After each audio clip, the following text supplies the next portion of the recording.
This is the Haaland versus Salah. Is it a debate? No, it should be a debate. All right. We all three, like you said, chaps, have gone our different routes. I think, chaps, I'll let you also start on this one because I let Goba start on the other one. Um, having gone with the Salah route only, fine. We understand that you didn't plan. What do you think is the way forward now? Having seen the three different outcomes, do you think people should be going with Haaland? Do you think we should be going with Salah? Do you think we should be going with both? Oh man, it's difficult. It's difficult. Look, if you are solely going on fixtures, right? At the moment, City's got, probably within the next 3 or 4 games, they've got Arsenal and Newcastle. All right. Then after that, in game week 7, they got a nice turn of fixtures, a nice sea of green, which looks good. On the other hand, if you look at Salah and Co, you know, um, right now it looks like they'll have back-to-back home games, against nice teams, Forest and Bournemouth, and then you got Wolves, Crystal Palace, and then Chelsea, and then in game week, I think it is at 9, they got Arsenal.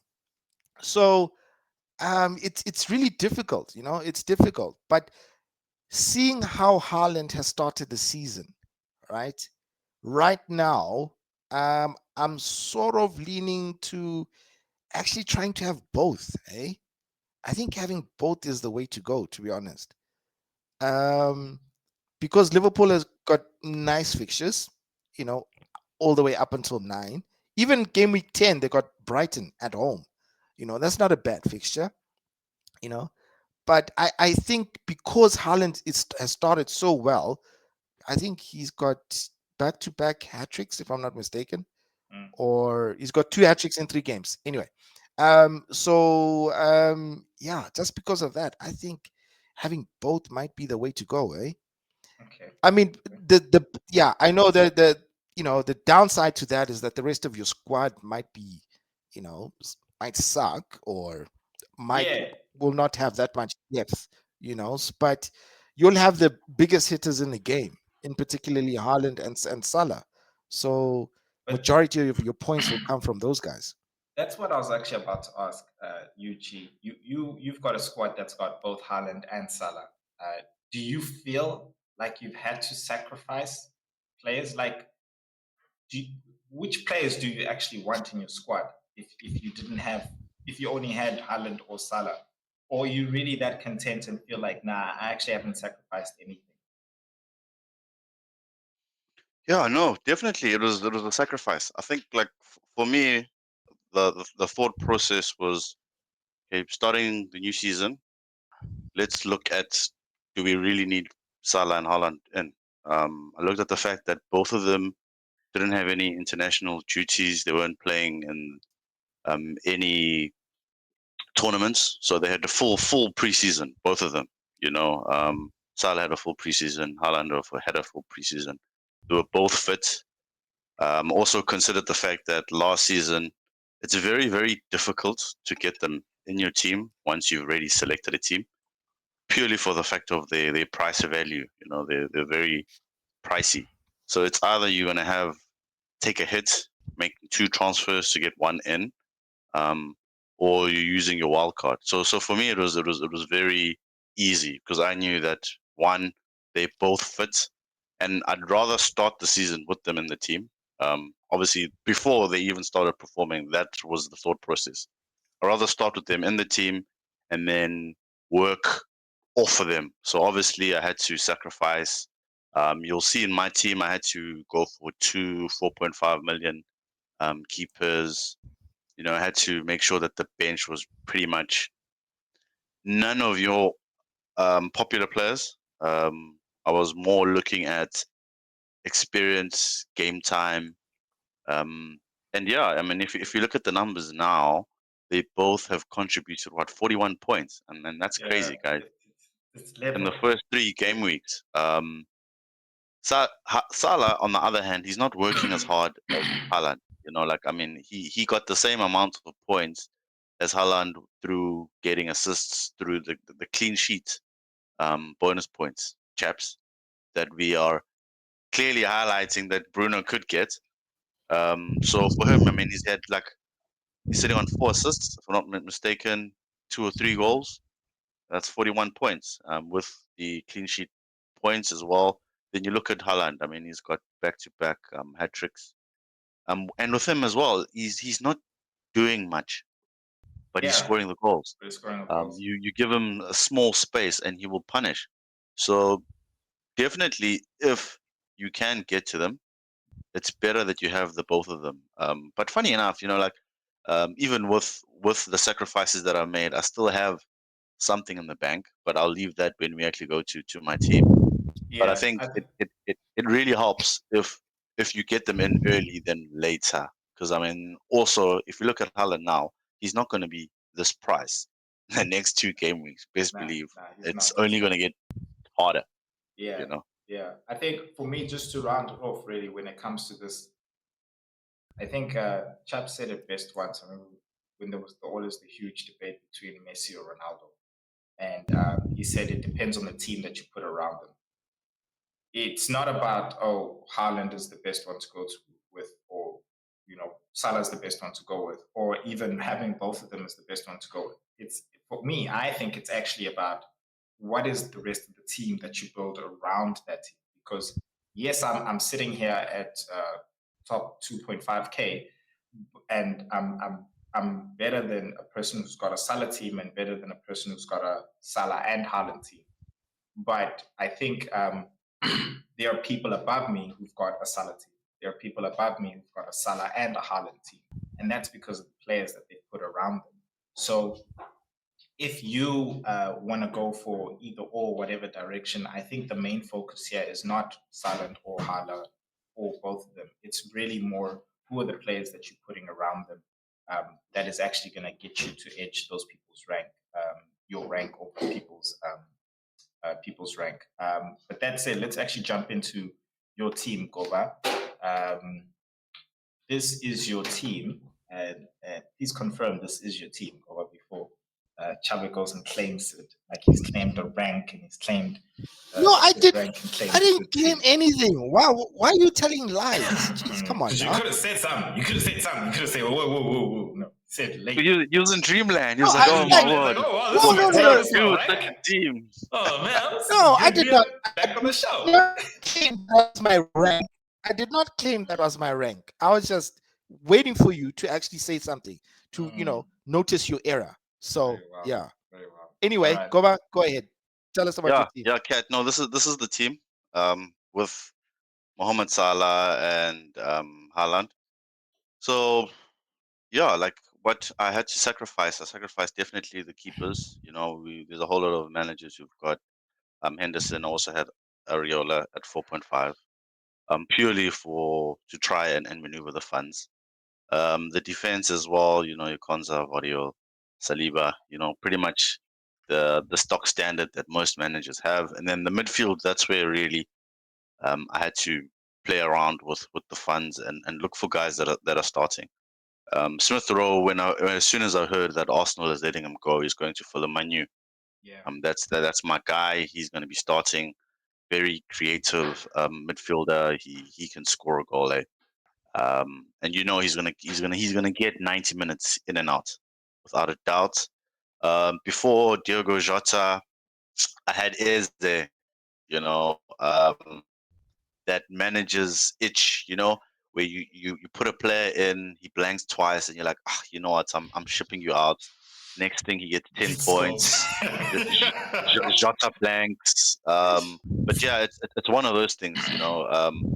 But I mean, I had 2 free transfers for game week 3, and then I used that, brought in Rodgers and Jota as well. I'm happy with them. I like the fact that Rodgers as well. He's very active in that Villa midfield. So you got one free now, one free transfer now. Yeah, well, I've actually already used it because I had Muniz, so I shipped him out for João Pedro. Because of the price rise. Yeah, price rise, and as well as my plan now is trying to get Ellison into the team, in the keeper there. So obviously game week 5 That's the move I'm planning to make. So as you guys can see, the team, I've got Isaac, Pedro, Haaland, the bench. Got Burn, Winks as well. Winks is another gem that I was quite happy to welcome him back into the Premier League. I think he's a very decent midfield player. 4.5, In yeah. as much as he might not get you that many points, but against teams that are more or less in their caliber, the lower table teams, I really think he is an asset that should give us some points towards the middle of the season, not really looking at bring him on and then Howard, purely just to minimize the funds. So I'm sitting with 1.5 million in the bank. The strategy is to go for a stable team and stick with the pack. Kat, we had a chat off air where you were sharing your strategy, where you want to get out the blocks really quickly, make it very difficult for people to catch you offset, which is I think it's a great strategy. Yeah. Make But people like feel like I'm just here for the vibes now, yeah. No, but also to bring context into it. The only reason why you are as far as you are is you played your chips. You Yeah. played your chips at the right time. You played your triple captain game week 1. Salute, you've got Masendes there. You Two, got gaming two, the hat gaming trick. two, but yeah, Your game week 2, my bad. Game week 2, and then game week 3 you went bench boost. gaming one. Game week 1, oh yeah, sorry, I'm getting it other way Yeah, around. yeah. But either or, you played your chips early. They paid, and they got you to where you are. It's going to be interesting to see now how best you maintain that since you've already played your chips. So for me as well, I'm not planning to panic this season. I'm not planning to try anything fancy. I'm going for the strongest team as early as possible. Um, Looking at like your Liverpool, your Arsenal players, your City players, it's the plan is not to get as many of them as possible, because purely all the other managers are going to do the same thing. So it's just to get those key individuals in each team, and then look at the other peripheral teams. As you can see, your Fulhams, your Aston Villas, your Brightons chipping in here and there. That's my strategy. Keep Salah, keep Haaland. We'll probably be alternating captaincy throughout the whole season with those two. Um, yeah, the plan is not to do anything fancy, this season. Keep it very simple, keep it solid, and have fun. I think Yeah. in the previous seasons, you overcomplicate things because you want to beat people and you want to see what people's teams look like and you want to try and counter their team. No, Focus on not your this team. season. Wait, Yeah, not I got a question for you. I got a question for you. yeah, The whole Haaland Salah captaincy thing, right? yeah. Don't you feel like it's a bit of a pain having both of them in terms of deciding every game week who's going to be your captain, right? Because I remember, I think it was when it was Haaland's first season, I had both of them. The headache that I had trying to decide who should be my captain every single game week was a nightmare. It was a nightmare. So like with both of them firing on all cylinders, don't you feel like it's going to be such a headache for you? And you know what the scary thing is that if you keep choose the wrong captain, you're going to kick yourself. Screwed. Why? Because you know, not just because you're screwed, but obviously your other captain choice would have been the other guy who did well, So you're like, why didn't I choose Haaland? Because he now scored another hat trick. You chose Mo Salah because he was playing Forest at home or something. And it's always for me that was the issue. And I hated that decision. At least now, because I only got Salah, the decision is easily made for me. I just leave it there. I've left it there since game week 1. Yeah. So I'm stress free in that department. But with you, I'm sure like every game week you have that headache.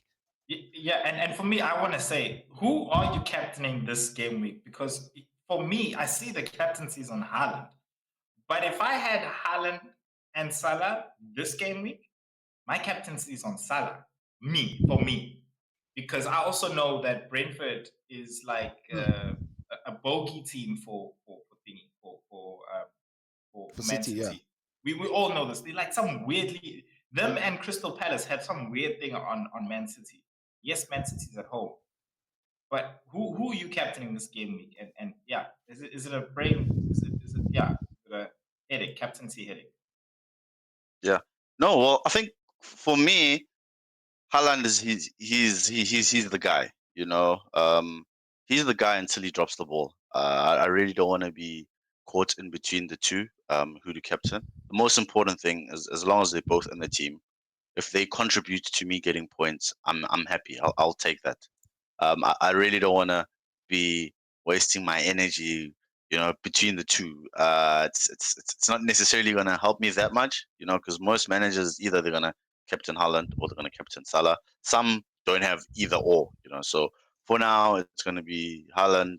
Give him the armband, and until I feel that okay, maybe he's got too many blanks. He's hurt me a few times, then I'll go Salah. But at the moment, it's not really something I'm cracking my head over.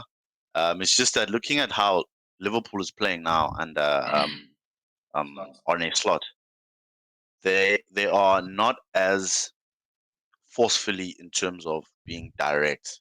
He likes possession, he likes shape. He'd much rather them hold the ball a lot longer than put it through the gap and get in behind their defense.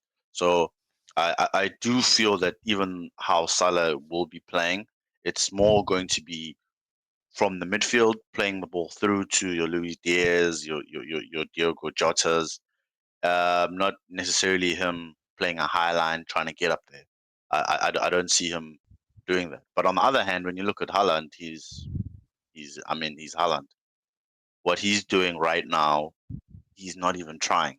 The way I'm seeing it, when you watch City play, sometimes you see that they're putting in a lot of effort, but at the moment I'm not seeing much of that. They're being able to find him easily. Any space he's given, he's finishing. You can even see the confidence that he has when that ball is at his feet. So I feel that whichever team he plays against, unless it's a Liverpool where Virgil van Dijk is going to mark Wait, him, that's the only time I'll be hold worried. on, hold But on. besides that, So in game week 5, right? City's playing Arsenal. Are you telling me you're gonna captain Haaland? They're playing Arsenal at home. no. Well, Mm. looking at a Saliba with a Haaland, maybe not then. But I mean, again, it's not something I'm too worried about. Can I spice it up? I think, Yeah. and I'm not saying this because I've got a Haaland team, but I think Haaland is actually a captaincy option there because of certain factors. One, Man City played their Champions League game on a Tuesday, that specific game, and they played at home, whereas Arsenal play Atalanta on a Thursday. So Man City play Tuesday, they relax at home, waiting for Arsenal on Saturday. Arsenal play on Thursday. Arsenal have to fly back from Italy On Thursday. on Thursday. So Champions League now is on 3 days. It's on Why Tuesday, they- Wednesday, Thursday. It's a new format. Yeah, due to the It's what schedule. it is. It's a schedule. The teams. Oh That's my how it is. god, that is stupid. So Arsenal have to fly out essentially on that Thursday, on that Friday night, whatever. They basically a 1 day till the Man City game, and they're playing away to Man City. Now Haaland is rested now for like Wednesday, Thursday, Friday, 3 days. This is a Haaland who's fresh, man. He's waiting. He's ready. You understand? These boys are tired. They've come from international. They come playing there as well. I think And Haaland- Cats, it's actually great that you raised that as well, because it's gonna allow a lot of managers to look at the workload of their Arsenal assets, the build up to that game. Actually, it's going to be very interesting Yeah. to see. Because Atalanta let's be is honest, the Arsenal finalist from Arsenal the- doesn't change. No, Atalanta's Arsenal hard. plays the It's same starting hard. 11 game week, every single game week. They play the Yeah. same starting 11. Even the centre You back. always know who's going to start. Yeah. Yeah, Exactly. even the centre backs. So, So- for me, I feel like that game week is going to be, you're going to see a lot of less Arsenal squads. In fantasy.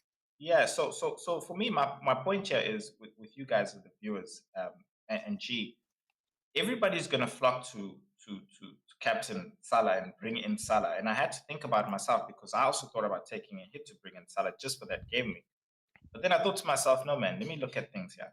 And when I found that, I realized that, hey, this could be another point in which a Haaland captain could actually break off if the Salah captaincy doesn't work out that specific game, because they're playing Bournemouth, and we can't say Bournemouth is great, no, whatever. But I think when you put in those factors that, like, this is not the Klopp side where Salah's like waiting on the line there just to sprint, get that ball and run Yeah, behind, whatever. it's They're far building from it. up. Yeah, it's far So from it. so whereas Haaland on the other end is Haaland. He's fresh, man. He's like an animal this specific season as well when it comes to goals. I think that's another point in which things could work out reverse, and people could look at it like, oh, it's a genius stroke, when in actual fact it's not a genius stroke. If you just actually looked at the fixtures and looked at the whole situation, Haaland is also a viable captain because he's playing at home. I think if he was playing at the Emirates, it would put me off. But I'm actually very happy to still captain Haaland that time if I don't have Salah, of course.